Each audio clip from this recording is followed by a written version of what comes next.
noite, então, aí, mais uma vez. Vamos iniciar o nosso tema de hoje. Deixa eu compartilhar aqui a tela. Iniciar compartilhamento. Bom, o tema de hoje, ele é um tema bem complexo, porque nós vamos falar em si do recurso extraordinário. Então, assim, quando nós abordamos esse tema, né, que por mais que a gente vai tentar falar dos artigos, mas ele é muito técnico, então não é um recurso que é só o direito ali que tem que ser analisado. Por mais que você tenha o direito, mas se você não realizar o recurso de todas as formas técnicas que exige o artigo, você tem nem análise. Então, seu recurso não é nem recebido para análise, porque ele já é inadmitido na fase de análise da admissibilidade do recurso. Então, é muito importante analisar os pontos realmente. Então, vamos lá. Inicialmente, não tem previsão na Lei 9.099 sobre o recurso extraordinário, e aí a gente temos que usar o CPC de forma subsidiária para aplicação, que aí começa no artigo 1029, 1030 e alguns outros artigos seguintes, mas que não iremos abordar, porque aí já sai da competência de juizado e sim entra na fase de recursos extraordinários, na fase processual, quando está envolvendo aí processos realmente que tramitam na vara civil. Então, vamos lá. Deixa eu virar aqui a página. Se é que vai, né? Peraí. Agora foi.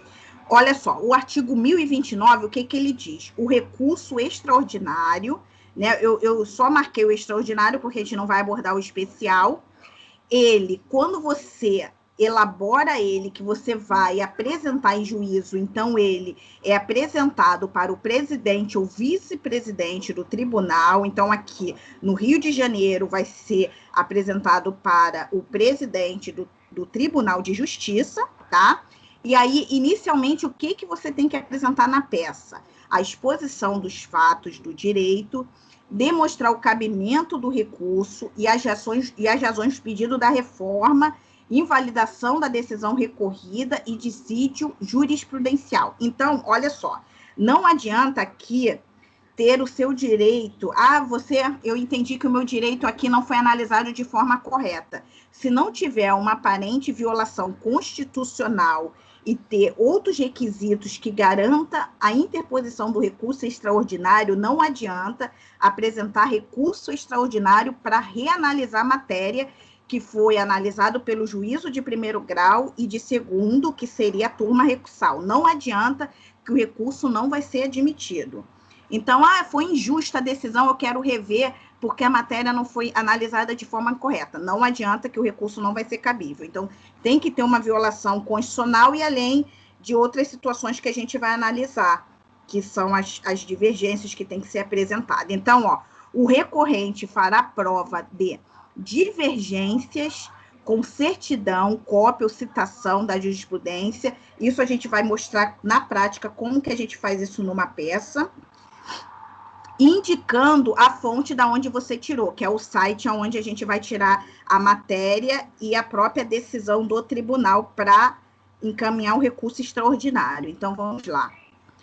Quando, por ocasião, o processamento do incidente de resolução de demandas repetitivas, aí o Léo vai falar depois um pouco sobre isso, o presidente do Supremo Tribunal Federal vai receber o recurso, requerendo a suspensão dos processos que discorda sobre questão federal e constitucional ou infraconstitucional. Isso aí já vai ser um outro tema. Estender a suspensão a todo o território nacional. Isso aqui é o caso que quando a gente tem uma matéria que está tendo repercussão geral e aí suspende todos os processos. Então, vamos lá. Aí aqui eu coloquei a própria definição do incidente de resolução de demandas. Léo, você quer falar sobre isso e depois eu continuo da outra parte? Pode ser, Everton. Tá bom, então. Sim. Então, basicamente o que a gente tem aí...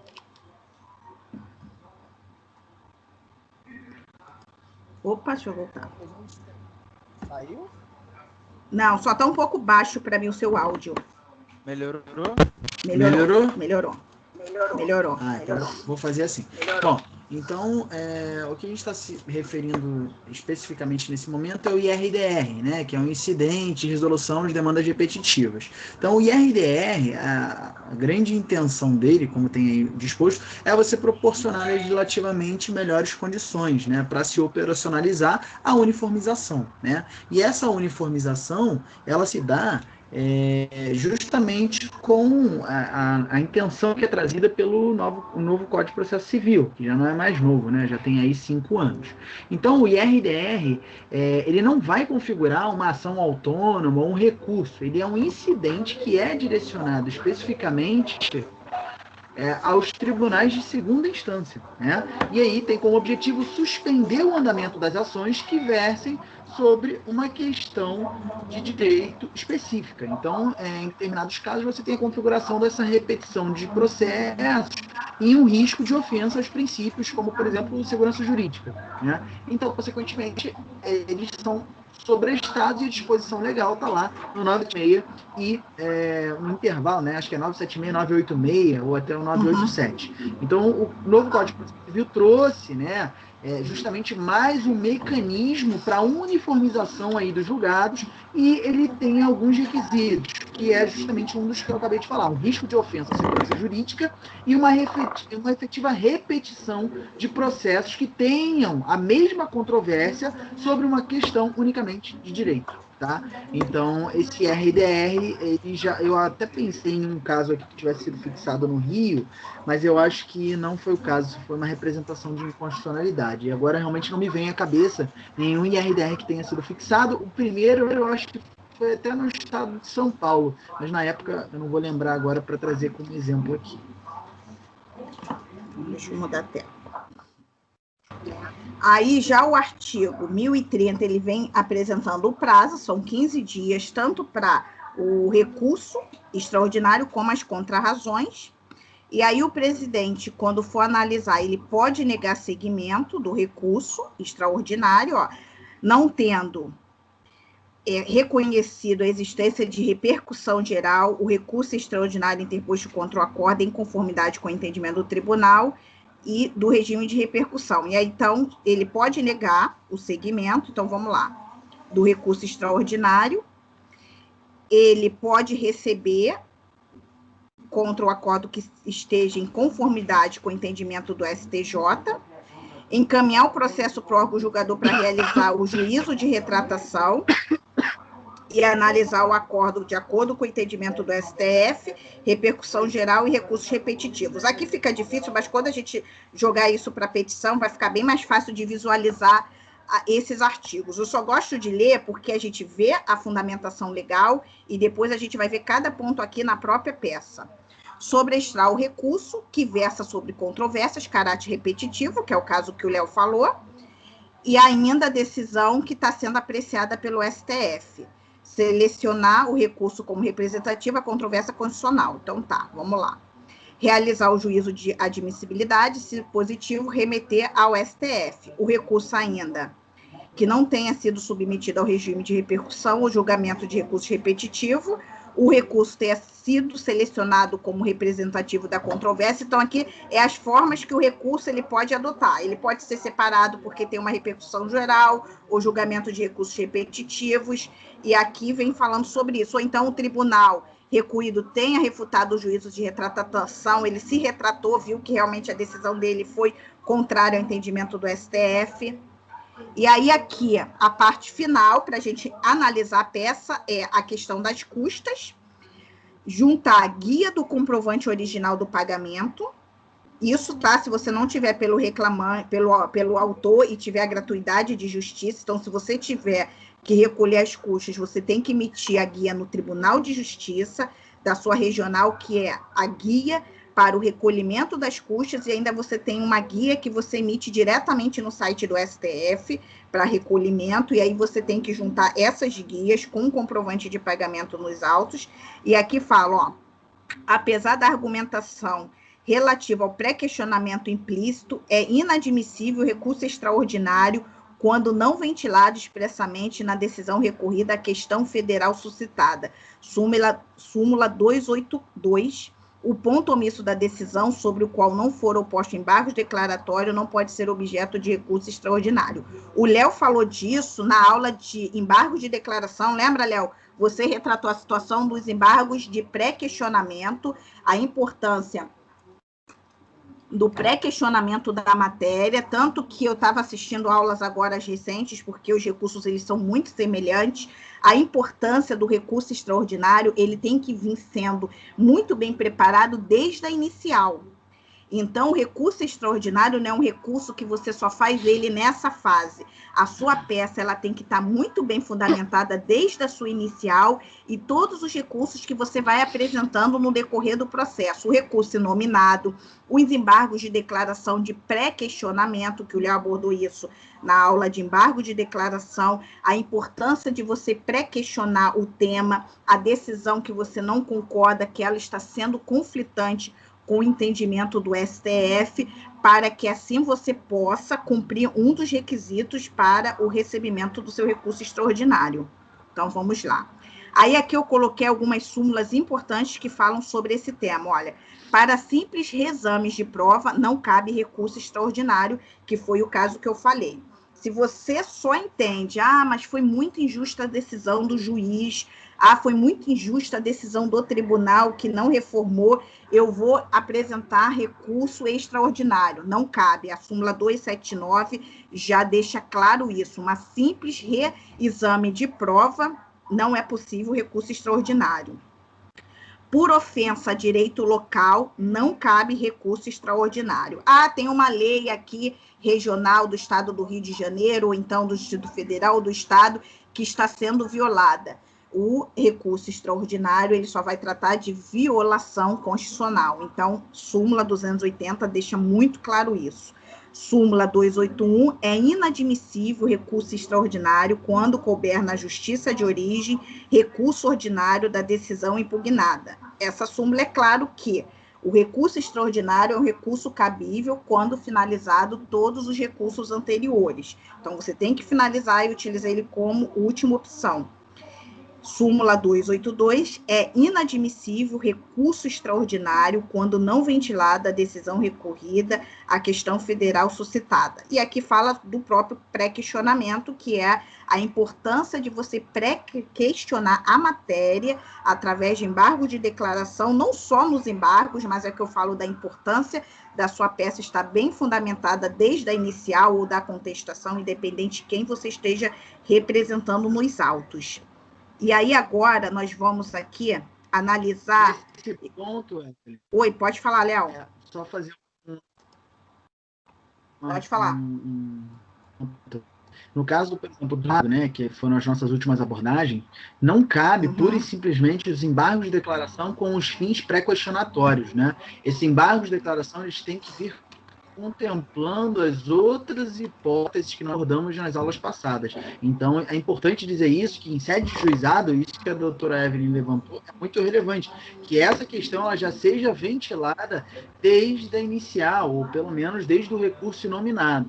Porque trazer isso pura e simplesmente em sede de embargo de declaração no juizado é uma hipótese para você tomar direto uma negativa quanto ao conhecimento do seu recurso de embargo de declaração, ou seja, sequer vai ser oportunizada a parte contrária, o contraditório, né, quanto ao que você alegou ali. Para além disso, um requisito que eu acho que era importante a gente falar também, Evelyn, antes de adentrar na peça, é o que fala lá o 102, inciso 3 da Constituição, e as hipóteses especificamente. Você prefere que eu fale agora? Pode falar. Quando a gente adentrar... Então, não, você pode falar, porque aí a gente apresenta isso na própria peça que também tem. Pode falar sim. Eu acho que... porque tem a linha A é a mais simples, né? Eu vou dar até o direito aqui de ler, peguei a Constituição. Fala o seguinte, ó, no artigo 102, julgar mediante recurso extraordinário as causas decididas em única ou última instância, quando a decisão recorrida contrariar dispositivo desta Constituição. Então, veja, quando ele fala aqui contrariar dispositivo desta Constituição, o contrariar significa não aplicar, ou seja, você deixar de aplicar devidamente aquela norma constitucional. Então, essa é a hipótese mais comum, que é para resguardar a supremacia da Constituição. Então, 102, inciso 3, a linha A, é justamente para atender a esse comando constitucional. Quando você vê depois a linha B, fala assim, declarar a inconstitucionalidade de tratado ou lei federal. Então, você tem uma decisão, né, de um tribunal de segunda instância que declarou uma inconstitucionalidade. Sim, é o controle difuso de constitucionalidade. Então, por meio desse controle difuso de constitucionalidade, o juízo vem a declarar a inconstitucionalidade de determinada norma e tem uma afronta à Constituição. Então, declarar a inconstitucionalidade de tratado ou lei federal. E lei federal, sempre lembrando, lei federal é a lei que é elaborada pelo Congresso Nacional ou pelo presidente da República. Então, eu estou querendo dizer que o quê? Lei ordinária, lei complementar e medida provisória. Né? Então, é por aí que há cabimento também para o recurso ordinário. E aí, depois, a gente tem um outro dizer aqui. Julgar válida lei ou ato de governo local contestado em face desta Constituição. Então, lei local é norma primária, né? Norma primária, a gente aprendeu lá, efetivamente, que pode ser o quê? Estadual, distrital e municipal. Então, o primeiro ponto a gente tem aí é esse. E ato de governo local é o ato administrativo do Poder Executivo, né? E aí é do Poder Executivo, Legislativo, e aí a gente contempla o quê? Circulares, portarias, decretos, tudo isso pode ser objeto de recurso extraordinário quando contrariar a Constituição. É isso que ele está falando. Quando contrariar, não, perdão. Quando é julgado válido e contestado em face das normas da Constituição. E, por último, a gente teve uma inclusão pela emenda Constitucional 45, que é a linha D. Fala o seguinte: julgar válida lei local contestada em face de lei federal. Aqui é uma hipótese que a gente conhece que fere justamente a questão atinente lá ao Pacto Federativo, ou seja, é um conflito federativo que é formado e, consequentemente, tem aqui o cabimento justamente para resguardar a supremacia da Constituição. Então, essas são as hipóteses de cabimento do recurso extraordinário, que são importantes de ser aqui, eu acho que ressaltadas. Um ponto inicial que eu não mencionei foi o seguinte: lá no 102, inciso 3, que a doutora Evelyn até mencionou, ele tem assim, causas decididas em única ou última instância. Por que é em única ou última instância? Porque, no geral, regra geral, o recurso extraordinário ele tem como objeto um acordo. Mas veja, turma recursal, não necessariamente você vai ter o quê? Um tribunal.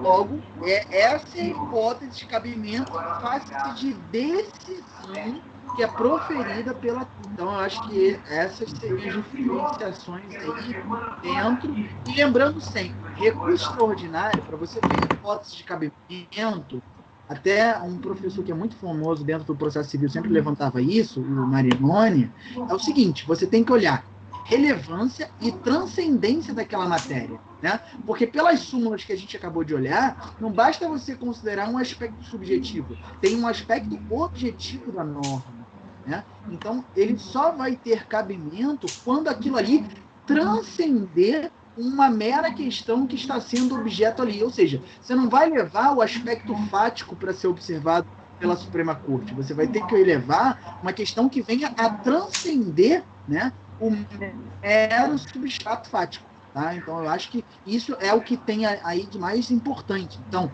a transcendência está resguardada aí e a relevância da matéria, que vai refletir justamente no aspecto da repercussão.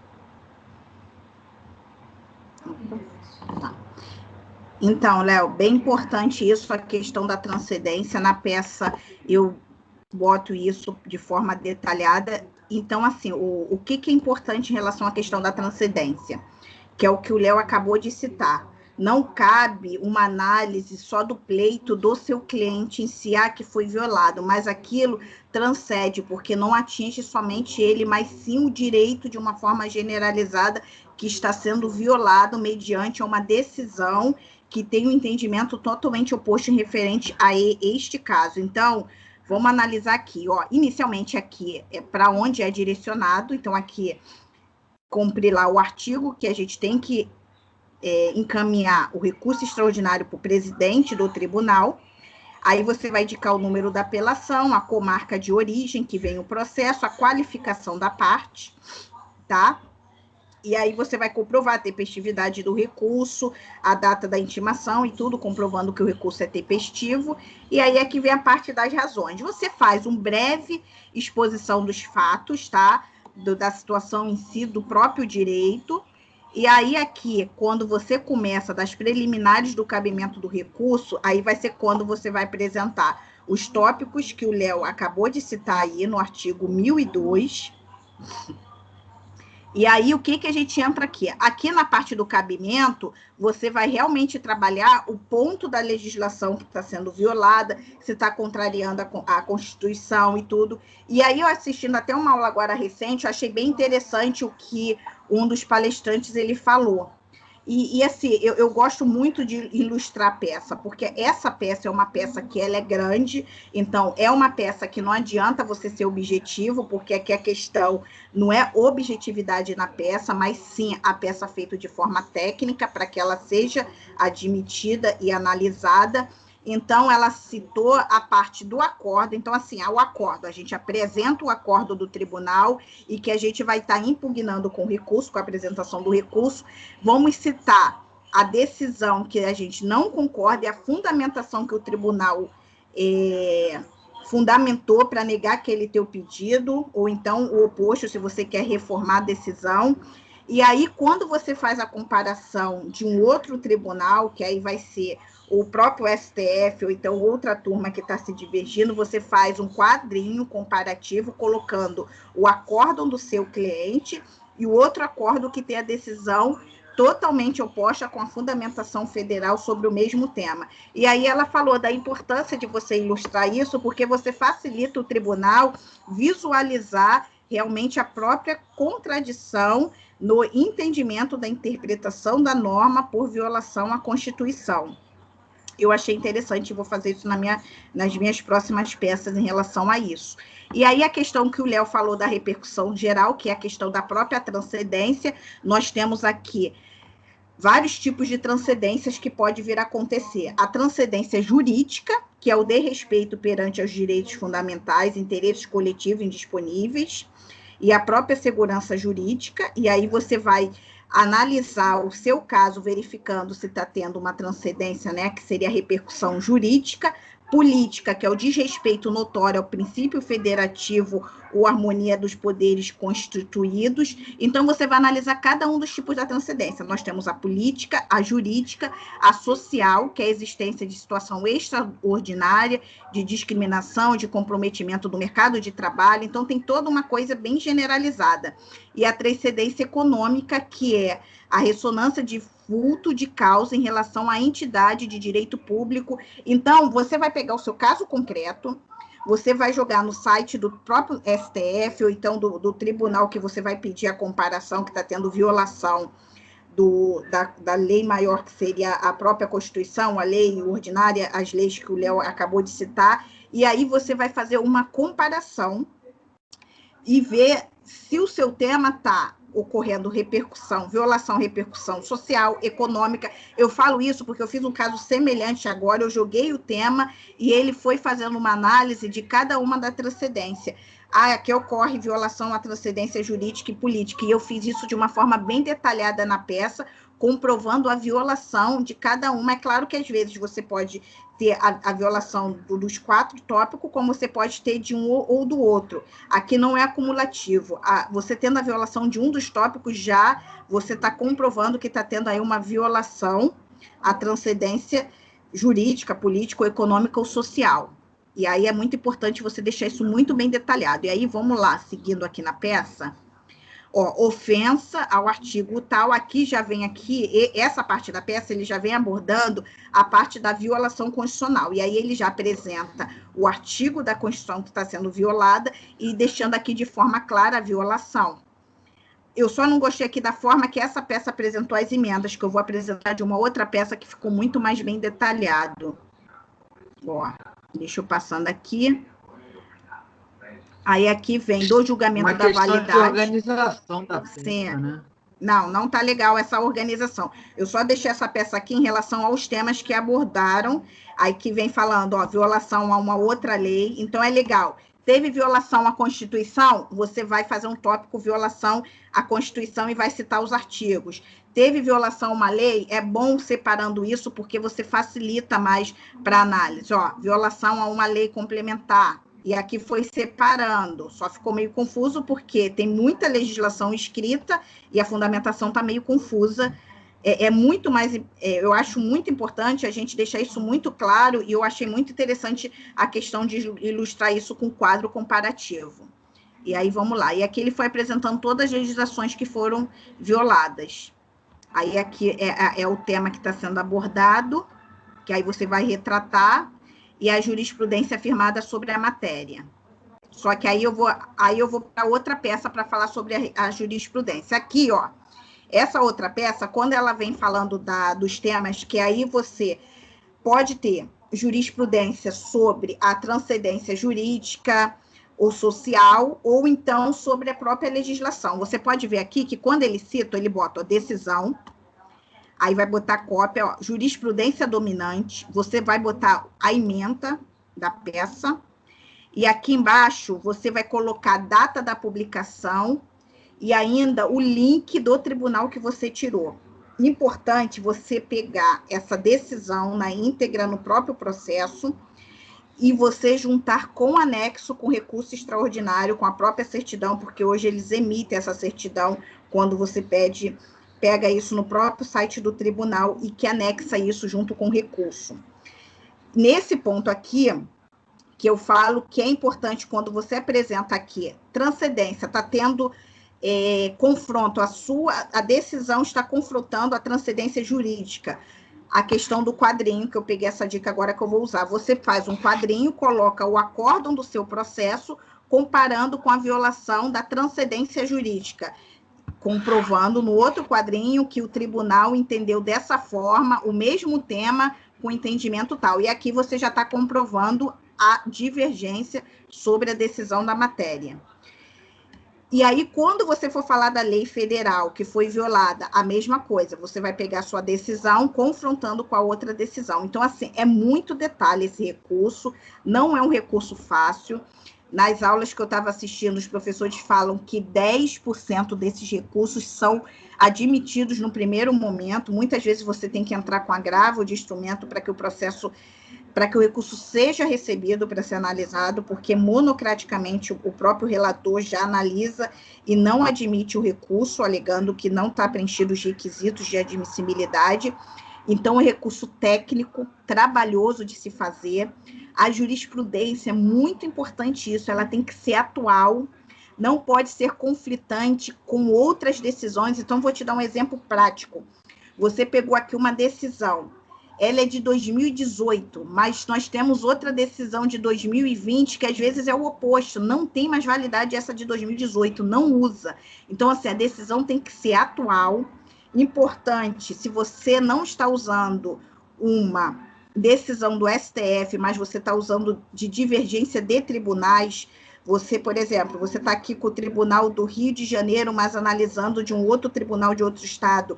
Importante você verificar se essa decisão que você está usando para fundamentar o seu processo, se ela foi reformada no STF, porque se foi reformada, ela não está tendo mais validade, com isso, a sua alegação, ela não vai ter mais validade, porque aquela decisão que você usou, ela já foi reformada pelo STF, então, assim, é um recurso cansativo, trabalhoso, né? Então, eu acho que, assim, quanto mais a gente for trabalhando na elaboração desse recurso, você vai se tornando mais técnico, e é que eu falo, muitos advogados não sabem elaborar o recurso, porque não é um recurso que você pega o modelo na internet e você faz. Os modelos em si, eles são modelos básicos dos básicos.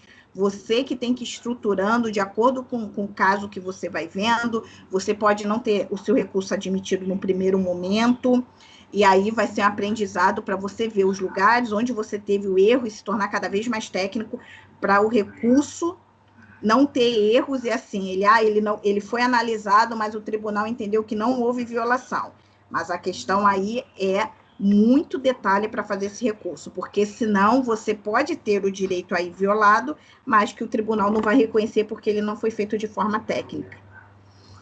Léo, qual outra observação você tem a fazer sobre essa parte aí? Nessa parte, realmente, eu acho que eu consegui consolidar naquela parte inicial quanto aos requisitos, as hipóteses, né, de cabimento do recurso extraordinário, e aí depois trouxe a questão da relevância que você acabou de abordar, a transcendência, atrelada justamente aí o que a gente está falando, né, e batendo bastante a questão do pré-questionamento, você já tinha falado naquela aula que a gente tratou dos cargos de declaração. Eu também já tinha dado uma aprofundada, por isso que também acho que não é válido repetir, né? E a súmula por si só é inteligível também, mas o pré-questionamento, sabe-se que o pré-questionamento também se admite, né? Aquele pré-questionamento implícito, né? Então é importante só recordar desse ponto. E eu acho que realmente para o recurso extraordinário mais nada. E eu acho que no pedido só, né, além do que efetivamente deve ser contemplado, é importante lembrar que tem que se solicitar. Eu vi que naquela peça anterior, que estava um pouquinho mais confusa, eu não tinha notado, né, ter feito uma olhada, não tem intimação do PGR, né? É sempre bom pedir a intimação do PGR porque tem que ser ouvido nessas hipóteses quando você tem aí uma afronta, né, efetivamente, à supremacia da Constituição. Então, eu acho que é isso. Não tem muito mais o que comentar sobre o recurso extraordinário, realmente. Como a gente está em sede de juizado, né, preenchendo esses requisitos, então vai ter aí efetivamente o cabimento contra a decisão da turma de recursão. Então, eu acho que é isso. E agora vamos abrir para as dúvidas. Vamos lá, Hernani. Acredito que deva ter, porque o tema é bem confuso, realmente. Não, até que eu entendi. A questão, principalmente a questão das súmulas, conforme o Léo falou, realmente, assim, para mim ficou legal. Eu gostei, fiz aqui uns mapinhas aqui, que eu sempre faço, entendeu? E foi assim, mais uma vez, de bom entendimento. A única coisa, assim, com relação ao prazo, vocês falaram de 15 dias. No caso, úteis, correto? Sim. Sempre úteis. Porque nós temos lá do 229, eu acho que do CPC, posso estar enganado, mas é 214, não, 229 eu até falei o artigo, acho que foi na aula passada, porque já tem um artigo na própria Lei 9.099 que tinha uma divergência. O juizado contra... o 12A. Né? Isso, bem lembrado. Então, já tem, são úteis, porque inicialmente, quando entrou o CPC, tinha essa divergência, juizado aplica úteis ocorridos, tá? Mas, assim, é o que eu falei, é um recurso muito técnico, é prática realmente para fazer, não é uma peça que a gente trabalha em cima de modelão. Então, essa dica do quadro, eu tive hoje assistindo uma outra palestra, então achei muito legal, porque é uma forma da gente ilustrar e demonstrar ao tribunal a divergência, aí você marcar com aquela canetinha, aquela tarja que a gente usa amarela para comprovar a divergência do tribunal. Então, a questão que a gente falou, eu estou insatisfeita com a decisão do tribunal, vou recorrer para o STF. Não é matéria para recurso, a não ser que haja uma violação constitucional e as leis que o próprio recurso extraordinário pode ser reanalisado em relação a essa violação da lei. Não sendo isso, se for questão de matéria, não tem que se rediscutir. Entendi. Tá? É porque, assim, essa questão até dos dias úteis também, e corridos, isso aí sempre teve essa dúvida com relação vindo já da faculdade. Tá. Entendeu? Isso daí, muita gente que eu tenho certeza que quando for assistir vai poder acabar tendo essa dúvida e vai chegar e vai sanar aqui. Tá, e já está pacificado, então tu não precisa nem mais fundamentar com jurisprudência, já tem lei definindo isso. Então, juizado, Vara civil já era porque já o próprio CPC disciplina isso. Hoje, até a trabalhista também já está pacificado que os dias são úteis, porque acabou isso estendendo a todos os tribunais. Então, Justiça Federal, juizado, vara civil e trabalhista, todos trabalham com dias úteis. Então, isso realmente já está pacificado e você não precisa nem fundamentar, porque isso não há divergência. Eu sempre falo, né? A gente só trabalha com fundamentação, jurisprudência e tudo, quando o tema é controvertido. E aí você tem que comprovar que o tribunal está entendendo dessa forma. Mas quando não é, você só vai contar ali o prazo, comprovou a tempestividade e dá seguimento. Eu acho que não tem necessidade de escrever 1,5 páginas e 2 páginas para falar de tempestividade recursal. É bem simples. A data da intimação ou publicação foi tal dia, iniciou o prazo tal, finalização do prazo tal. Acho só importante sinalizar quando tem suspensões de prazos, que às vezes o tribunal tem uma suspensão, né, Léo?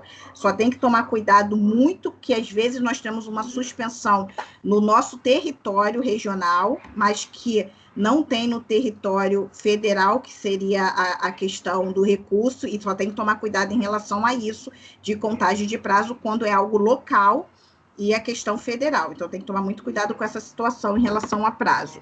Na dúvida, junta sempre numa data anterior, e sempre a gente trabalha tentando nunca deixar o prazo fatal para o último dia, porque parece que é aquela questão da lei que age contra, que tudo acontece no último dia. Então, você tem problema de internet, tem problema de conexão no computador, falta luz. Então, sempre tentar trabalhar antecipadamente para o recurso ser protocolado um dia antes, no máximo, do prazo fatal. Perfeito. Tá bom? Um outro fator interessante sobre o recurso extraordinário, eu tinha até anotado e esqueci, né, de trazer para falar, foi o recurso extraordinário hoje, quando você vem a interpor e efetivamente há o preenchimento dos requisitos, assim que ele chega ao STF, o STF ele hoje investiu, assim como outros tributos, o STJ também, né? O STF hoje tem um mecanismo de inteligência artificial que se chama Vitor, né? Que ele faz exatamente o filtro quanto à repercussão geral. Então, hoje, quando efetivamente esses recursos chegam aos gabinetes dos ministros, eles já chegam até com as peças separadas devidamente, né? Ainda que quando você vá fazê-lo não tenha lá efetivamente devidamente alinhado, né, como deveria ser, o próprio robô faz isso muito rápido e já submete respectivamente ao gabinete lá, claro que vai à presidência e depois distribui a um dos relatores, né? Então essa repercussão geral, ela hoje já é analisada por uma inteligência artificial no STF, que é o Vitor, assim chamado, que foi justamente, esse nome, por sinal, até lembrei, o nome remete ao ministro que veio efetivamente quando lá do advento da emenda constitucional 45, salvo engano, eu acho que é isso, foi um dos que sugeriu, né, o Instituto da Repercussão Geral como requisito de admissibilidade do recurso extraordinário. Então, isso é bem interessante e o advogado tem que ficar atento, porque se o advogado não preenche uma peça que ela é minimamente compreensível, você pode tomar de cara uma negativa, né, de conhecimento do seu recurso, porque quem vai fazer essa análise no momento vai ser uma inteligência artificial, não tem mais uma pessoa propriamente para fazer isso. Daqui a um tempo não vai ter mesmo, né, mas assim tem evoluído. Perfeito. Nenhuma dúvida mais, Hernani? Não, tranquilo. Não, perfeito. Então, Tranquilo. agradeço aí mais uma vez, tá? Vamos disponibilizar o vídeo para que outras pessoas possam assistir e deixando claro, se ficou uma dúvida, coloca no grupo ou no próprio comentário do vídeo que nós vamos sanar as dúvidas aí existentes. Obrigada mais uma vez aí pela presença, boa noite a todos e até a próxima aula. Boa noite.